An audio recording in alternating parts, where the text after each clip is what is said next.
Hello दोस्तों, आप सभी का हमारे इस YouTube चैनल पे स्वागत है।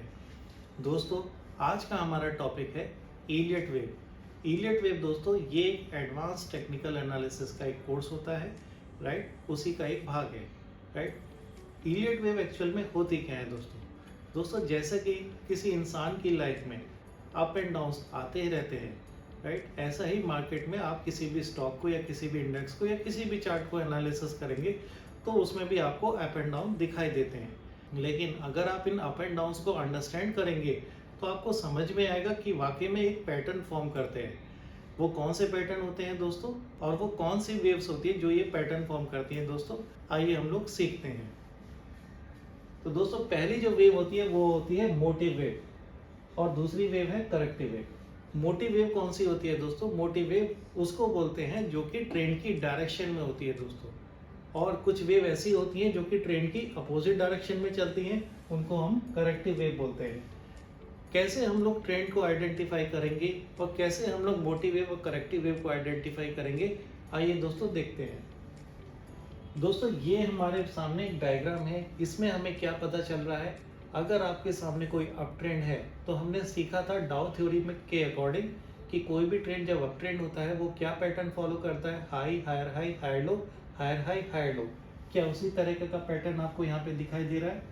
लेकिन इस हायर हाई हायर लोज में वो कौन सी वेव्स हैं या वो कौन सी लाइन है जो आपकी ट्रेंड की डायरेक्शन में है? वो है आपकी 0 से 1 की वेव, 2 से 3 की वेव और 4 से 5 की वेव, राइट दोस्तों? ये वेव को हम लोग किस तरीके से काउंट करते हैं, इसका एक प्रिंसिपल होता है दोस्तों।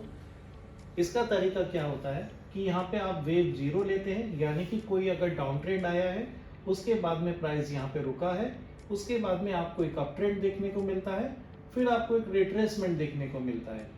ये रिट्रेसमेंट ही आपकी करेक्टिव वेव्स होती है, ये रिट्रेसमेंट आपकी करेक्टिव वेव्स होती है, क्योंकि ये एक्चुअल जो आपका ट्रेंड है अप ट्रेंड, उसके अपोजिट जाने की कोशिश करती हैं दोस्तों, इसलिए हम इनको करेक्टिव वेव बोलते हैं।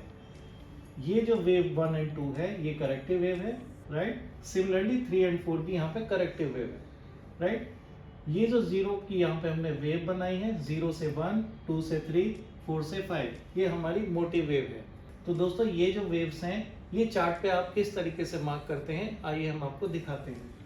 दोस्तों, ये हमारे सामने निफ्टी 50 का चार्ट है और यहाँ पे हम लोगों ने 0, 1, 2, 3, 4, 5 ये वेव काउंट किया हुआ है। इसमें हम लोग आराम से यहाँ पे ऑब्जर्व कर सकते हैं कि ओवरऑल ट्रेंड कैसा है निफ्टी का, वो अप ट्रेंड है। और इसी अप ट्रेंड में आपको 0 से 1, 2 से 3 और 4 से 5 ये जो वेव है हमारी, ये हमारी मोटिव वेव है।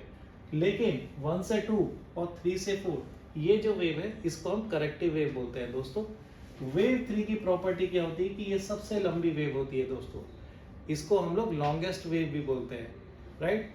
इसके अलावा करेक्टिव वेव किस तरीके से आप और आइडेंटिफाई कर सकते हैं दोस्तों, आइए हम लोग नेक्स्ट स्लाइड में देखते हैं।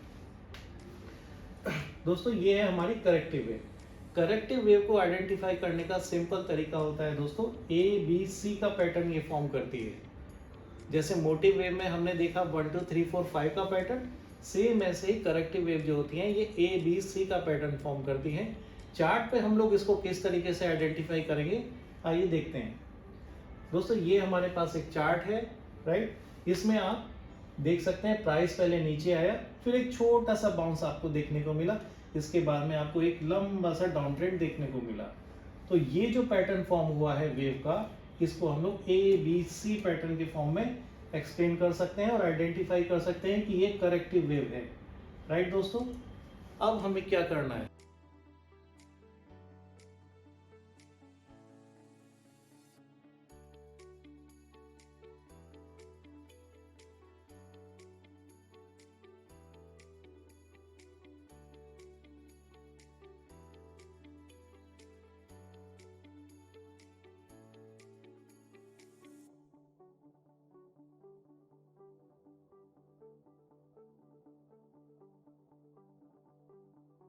दोस्तों, हमें मोटिव वेव समझ में आया, हमें करेक्टिव वेव भी समझ में आया, लेकिन नाउ दोस्तों व्हाट नेक्स्ट? हमें अभी क्या करना है? हमें इसकी प्रैक्टिस प्रैक्टिस प्रैक्टिस करनी है। चार्ट पे जा करके मोटिव वेव और करेक्टिव वेव को आइडेंटिफाई करना सीखना है दोस्तों। अगर आपको हमारा ये कंटेंट पसंद आ रहा है तो प्लीज़ इसको लाइक कीजिए, शेयर कीजिए, सब्सक्राइब कीजिए। Thank you.